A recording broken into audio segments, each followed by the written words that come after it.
con un proceso de Markov. Vamos a ver, estamos en 20 de julio hoy. Vamos a dejar registro aquí. Y bueno, lo que hicimos fue trabajar con un proceso de Markov que tenía una matriz de transición P con 5 posibles estados que venía dada de esta forma, ¿no? Vamos a ver.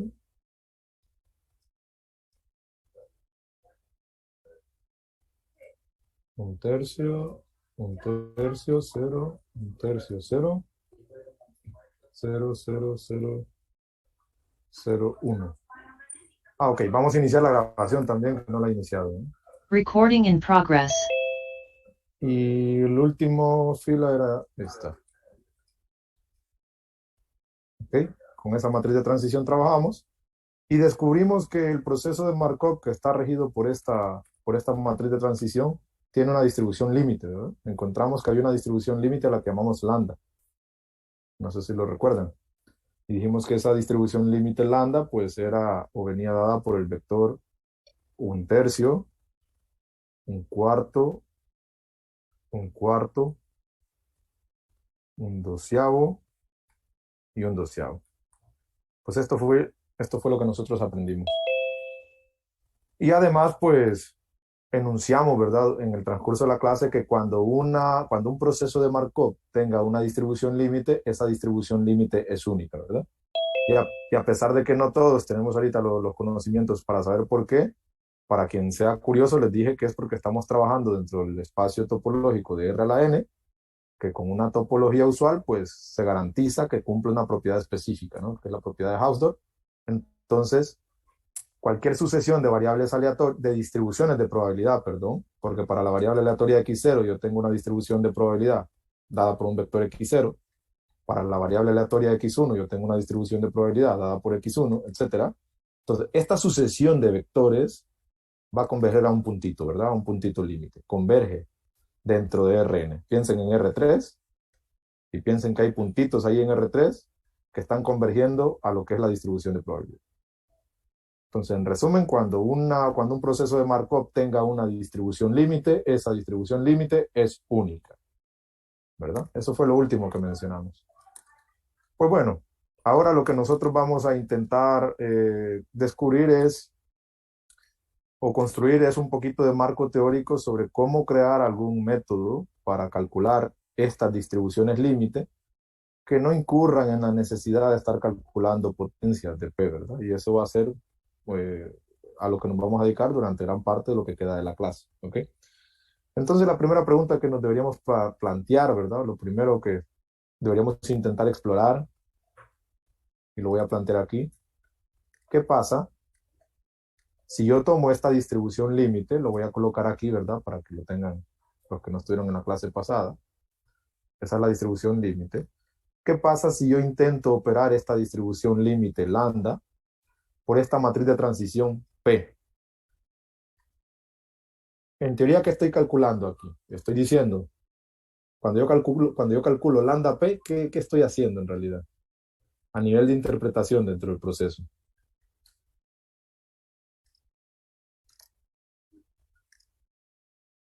Pues lo que estoy haciendo es tomando la distribución límite y colocándola como si fuera la distribución inicial, ¿verdad? Miren, no olviden.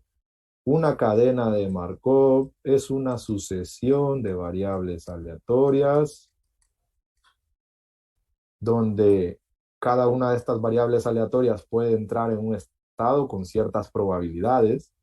Las probabilidades las guardamos en vectores, así que hay un vector x minúscula 0 que guarda ese vector las probabilidades de entrar en el estado 1, las probabilidades de entrar en el estado 2, etc.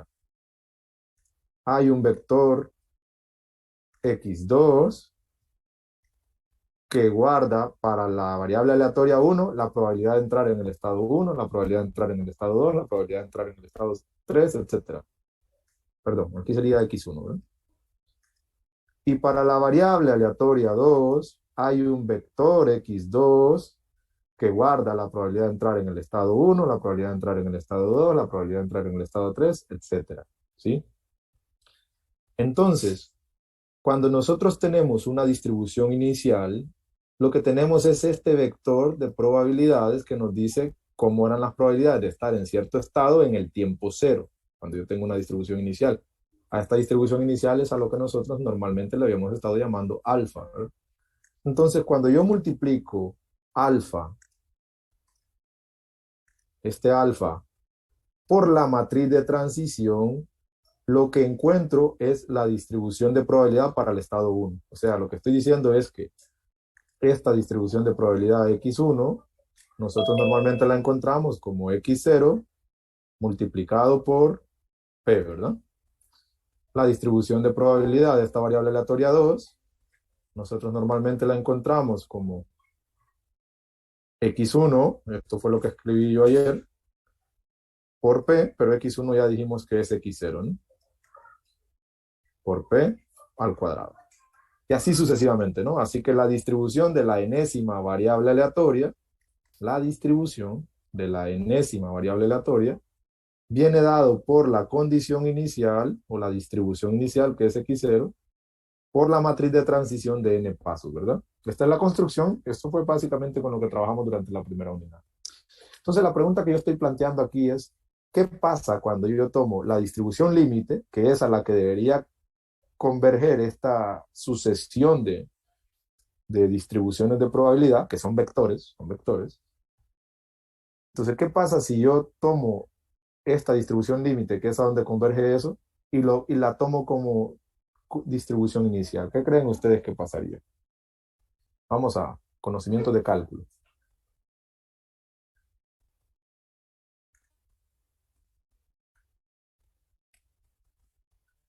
Situémonos en R3 y pensemos en una sucesión de puntos en R3 que converge aquí a un puntito en el espacio al que vamos a llamar lambda, ¿verdad? Que hay la probabilidad de entrar en el estado 1 en el tiempo n, la probabilidad de entrar en el estado 2 y la probabilidad de entrar en el estado 3, perdón. Y yo me doy una distribución inicial, alfa, aquí lejos. Pues esa distribución inicial es la que pertenece a la variable aleatoria x0, ¿sí? Bueno, multiplico esta distribución inicial por la matriz de transición. ¿Qué es lo que hace ese procedimiento? Cuando yo multiplico alfa por la matriz de transición P, ¿qué es lo que obtengo? Un vector. Obtengo otro vector, y ese vector, ¿qué es lo que captura ese vector?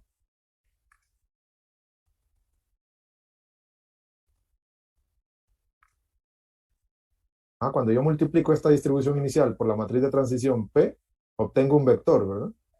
Y ese vector, ¿qué significado tiene dentro del proceso de Markov?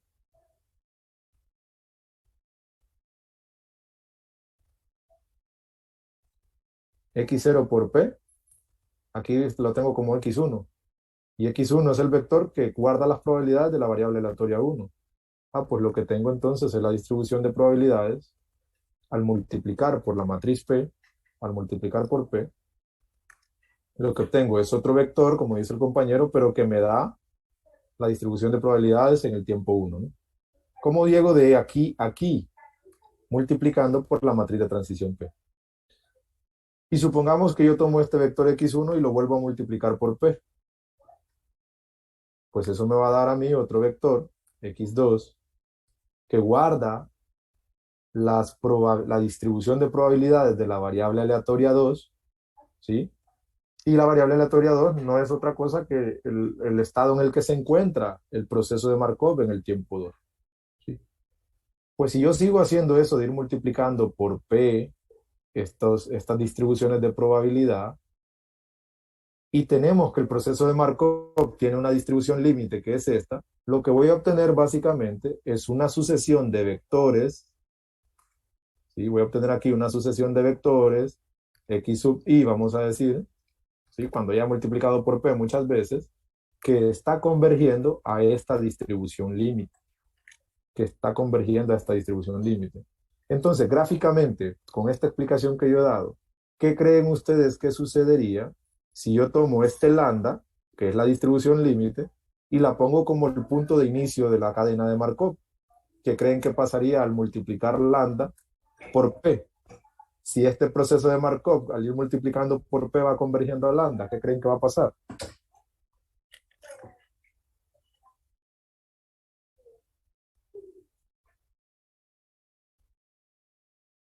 Aquí solo tienen que recordar, ¿verdad? La convergencia de sucesiones. No lleva el mismo lambda. Se supone, ¿no? Que al tomar este lambda, si esta distribución va a entrar en la dinámica de esta sucesión convergente hacia lambda, pues lambda por P debería converger a lambda, ¿no? Lambda por P debería converger a lambda. De hecho, nosotros definimos que una distribución límite lambda, dijimos, lambda es una distribución límite si el límite, cuando n tiende al infinito, de alfa por P a la n, es igual a ese lambda. Pues bueno, ahora lo que estoy diciendo yo es que estoy sustituyendo este alfa por este lambda y lo que va a ocurrir básicamente es que eso va a dar igual a lambda. ¿Por qué va a dar igual a lambda? Porque el lambda ya es ese límite de convergencia, ¿no? Pero bien, entonces esa observación que ustedes han hecho es perfecta, ¿verdad? Eso es precisamente lo que obtendríamos. Si yo multiplico lambda por P, pues esto debería dar igual al mismo lambda. ¿Por qué? Porque lo que estoy haciendo básicamente es tomar un puntito tan cerca de lambda, que es el mismo lambda, que converge automáticamente, ¿verdad? En el primer paso, ¿sí? Es como un puntito atractor, digamos, ¿verdad? En el espacio. Y si quieren lo podemos comprobar, ¿verdad? Con este ejemplo que tenemos. Vamos a ver. Eh, Permítanme que esto no me deja pasar. Ok. Tenemos esta matriz, por favor, guárdenla y el vector lambda y me lo dictan, ¿sí?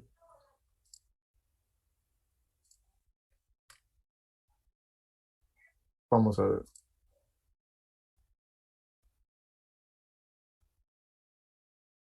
Ok, díctenme la matriz de transición, por favor.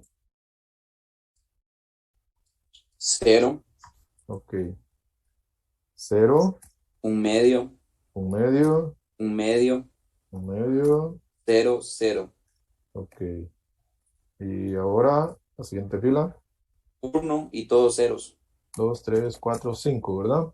Son 5 estados. Ok. La siguiente. 1 tercio, Ujú. 1 tercio, Ok. 0, 0, 1 tercio, 1 tercio, 0. 0. Ok. Todos ceros y el último 1. 1, 2, 3, 4 y el último 1. Ok. Todos ceros, solo el tercero es 1. Listo. Esa es nuestra matriz de transición. Ahora nuestro límite. Lo voy a poner así, límite. ¿Cómo quedaría? 1 tercio, Ujú. 1 cuarto, Un cuarto. 1 cuarto, Bien. 1 doceavo, 1 doceavo. Y un doceavo, ¿verdad? Entonces vean que si yo multiplico ese límite por esa matriz de transición P, si lo que yo acabo de decir allá sobre convergencia de sucesiones, ¿verdad? Que en este caso son vectores que tienen componentes de sucesiones, es cierto, pues entonces aquí debería volver a obtener el mismo límite, ¿verdad? Que es precisamente lo que obtenemos. ¿Por qué? Porque estoy tomando un valor inicial de la cadena tan cerca del punto de convergencia, porque es el mismo lambda, de hecho están a distancia cero, que en un paso ya converge, ¿verdad? Al mismo lambda. Eso en algunos lados, en algunos lugares, pues se le suele dar otros nombres, ¿verdad? Pero básicamente lo que tenemos aquí es una variante de un problema de punto fijo, ¿verdad? Eh, entonces es interesante porque esto nos hace plantearnos a nosotros varias preguntas, ¿verdad? Si la distribución límite de un proceso de Markov cumple con esta condición, ¿por qué nosotros en lugar de empezar a multiplicar la matriz un montón de veces hasta encontrar este lambda, no resolvemos esta ecuación para encontrar esa distribución límite? Esa es una pregunta que nos deberíamos plantear. La respuesta es que no todo proceso de Markov tiene una distribución límite. Así que si usted resuelve esta ecuación y encuentra una solución, está bien, usted tiene una solución de esa ecuación, pero usted no sabe si esa es la distribución límite o no, porque en principio no sabe si su proceso de Markov tiene una distribución límite, ¿verdad? Lo que sí podría ser cierto es que si nosotros pudiéramos confirmar preliminarmente que un proceso de Markov con el que estamos trabajando tiene una distribución límite, quizás la manera más sensata de calcularla sea esta, ¿verdad? Pero bueno, eso vamos a intentar establecer ahora esos criterios. De momento, lo que nosotros hemos probado es que, bueno, verificado en este ejemplo es que si lambda es una distribución límite, esto es lo único que sabemos, ¿no? Si lambda es una distribución límite, entonces se cumple esto, ¿no? Pero no sabemos que si se cumple esto es que entonces sea una distribución límite, ¿verdad? Eso no, y en general pues no es cierto tampoco, ¿ok? Pero como esto va a ser especialmente útil, le vamos a poner un nombre, ¿verdad? Vamos a ponerle un nombre porque a este tipo de vectores que cumplen con esta propiedad, pues merece la pena darles un nombrecito, ¿sí? Entonces estamos hablando ahora de distribuciones estacionarias, ¿sí? Cuando yo hablo de distribución, estoy hablando de un vector que guarda las probabilidades de estar en cada estado, ¿verdad? No pierdan de vista eso. Distribuciones estacionarias. ¿Ok? Y vamos a definir esto entonces. Sea x sub 0, x sub 1, hasta donde llegue la cadena, ¿no? Una cadena de Markov, nuevamente, abuso del lenguaje, ¿verdad? Porque no voy a escribir que esta cadena de Markov es discreta en tiempo y homogénea en tiempo, porque ya asumimos nosotros que son las que vamos a trabajar durante toda la clase, ¿no? Con matriz de transición P.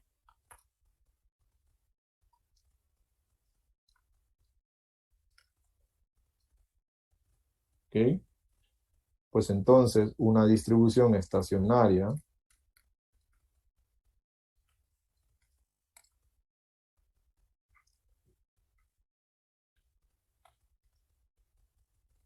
es una distribución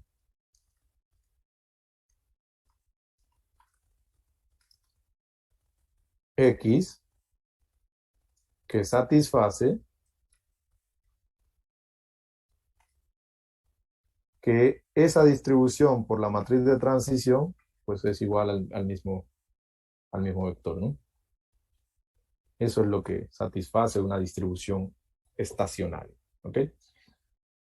Si por simplicidad ustedes en lugar de poner aquí la palabra distribución quieren poner la palabra vector, está bien, ¿verdad? Solo que una distribución es un poco más que un vector, ¿verdad? Es un vector cuyas componentes son todas positivas y que la suma de todas esas componentes es 1, ¿verdad? Pero para fines de esta definición pueden verlo como un vector, ¿verdad? Un vector estacionario es un vector X que satisface esto, ¿no? Bueno. Bien, por ejemplo, este lambda con el que trabajamos aquí es un ejemplo de un vector estacionario, ¿no? Porque satisface esta condición. Es lo único que hay que verificar, que se satisface esta condición, ¿sí?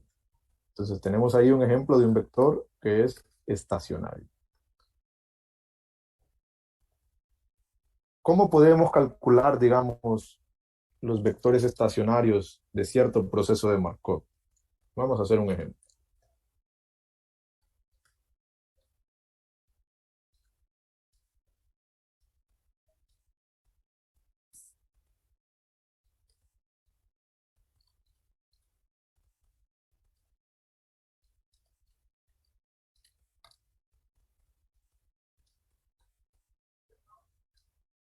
De un proceso con matriz de transición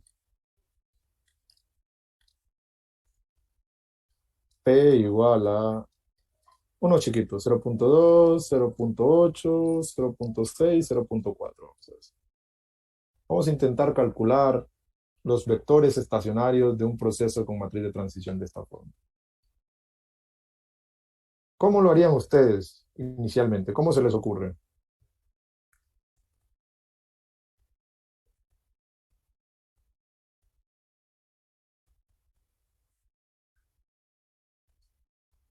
Tenemos este problemita, ¿no?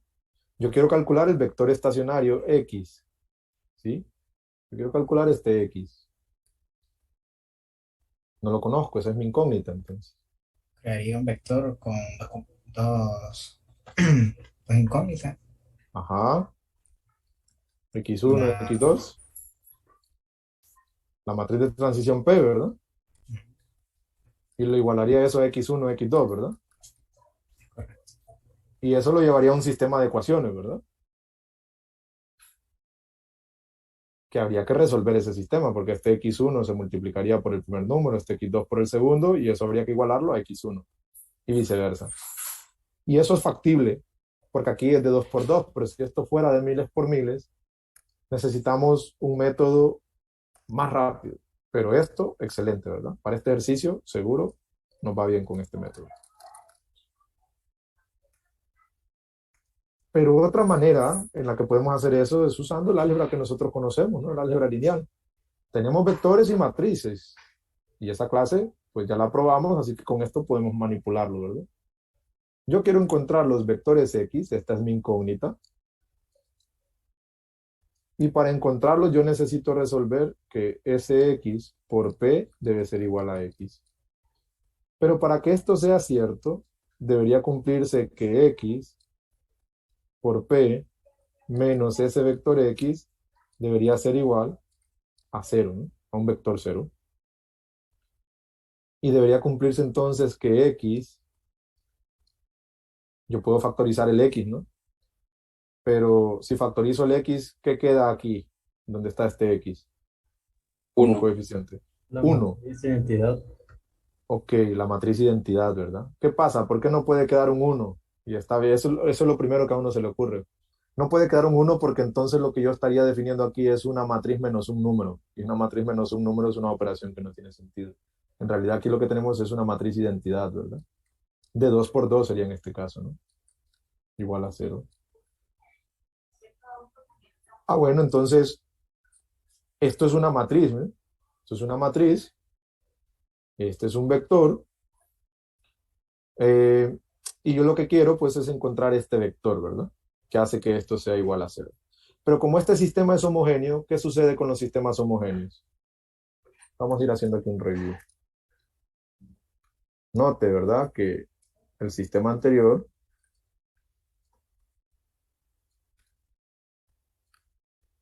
es homogéneo. El que hay que resolver para encontrar los vectores estacionarios es un sistema homogéneo, ¿no? Homogéneo porque está igualado a 0. Ok. ¿Y qué cosas pueden ocurrir cuando un sistema es homogéneo? Puede ocurrir que tenga una única solución. Dos cosas pueden ocurrir. Ajá. Una es que tenga una única solución. ¿Cuál sería esa única solución en caso de que fuera única la solución? Valga la redundancia. No sería la trivial. La trivial, ¿verdad? Eso es una cosa que puede ocurrir, que la única solución de este sistema sea la trivial o sea el vector 0. Y si no tiene una única solución, entonces, ¿qué otra cosa puede ocurrir? Infinitas soluciones. Que tenga infinitas, son las únicas dos cosas. No puede ocurrir que el sistema no tenga solución porque de entrada sabemos que tiene la trivial. Entonces, lo otro que puede acontecer es que tenga infinitas soluciones. Pues a nosotros esto no nos interesa. ¿Por qué? Porque estamos intentando encontrar una distribución de probabilidad estacionaria y las distribuciones deben tener componentes que sumadas sean 1 y el vector 0, las componentes del vector 0 nunca van a sumar 1, así que este caso no es interesante para nosotros. Entonces nos enfocamos en el caso en el que hayan infinitas soluciones. Necesitamos imponer nosotros que este sistema tenga infinitas soluciones. Y para que este sistema tenga infinitas soluciones, ¿qué debería ocurrir?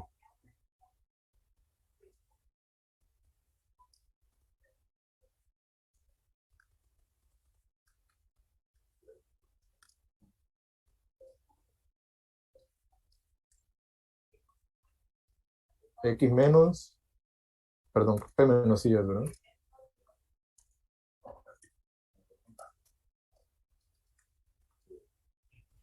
Que el determinante sea cero. Necesitamos que el determinante de esta matriz sea igual a cero. Esos ¿Por son los qué? valores propios, ¿no? Correcto, estamos ante el problema de los valores propios. Ups, déjenme ver. Bueno, ¿cómo estamos con el tiempo? Si la clase se corta, me disculpan porque no tengo ahorita dónde cargar, pero vamos a llegar hasta donde nos permita, ¿verdad? Estamos ante el problema de los valores y vectores propios, como dice el compañero. Esto es un caso particular de un tipo de problema más relevante, más general, ¿verdad? Que es el caso de los valores y vectores propios, ¿correcto? ¿Sí? Y de aquí lo que uno obtiene generalmente es la ecuación característica, ¿verdad? Bueno, entonces me alegra que hayan adelantado lo que viene porque es lo que iba a introducir, ¿verdad? Esto conduce al problema de valores y vectores propios. ¿En qué consiste el problema de los valores y vectores propios para el que nunca lo ha abordado? Bueno, básicamente, y luego voy a volver a esto, ¿verdad?